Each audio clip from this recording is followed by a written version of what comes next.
Yung hapon kaninyong tanan. Inasulti mo rin ako ni kanyang mga senior citizens. Pinangga din ako yun. Number 1 sa duhan sa inyong Vice Mayor. No? Sa inyong chairman. No? So, karon sa among gisahan lagi sa inyong chairman nga sa panahon sa Pasko Bisakinag may among mahatag ni Mayor diya kaninyo. No? So, mula nga karon and schedule ninyo gandang buntag pa ni o karon niya karong hapon.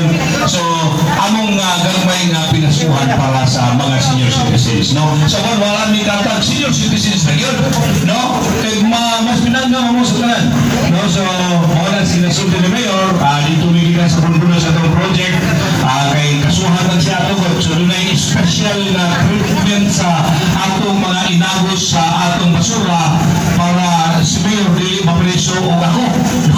So, wapo kayo. Sana na tourist destination nato sa atong syudad. No? Ang hugaw kayo nga tubig, musulod dito sa planta, pagawas dito, kung dili mo kung dili kimon. No?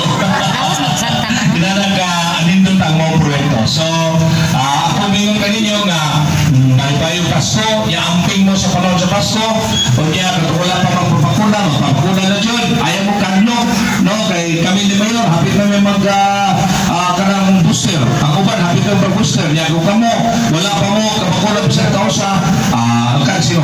No? So, kaninyo pa na, kung ngayon, ang ato nga Pasko, birthday ni sa atong Ginoo. Di na atong birthday ha? Birthday ni sa atong Ginoo. No na nga, celebrate kita sa atong birthday. Sabot na sa birthday sa atong Ginoo, di ba? So mga mothers, no, mga senior citizens, no, kabalo ko ka mas duol mo sa Ginoo, kay sa amo, kay batanon kami, no, wala nga ang inyong pagkapokusyon kayo. Kusgan kayo yung mga pagkapo.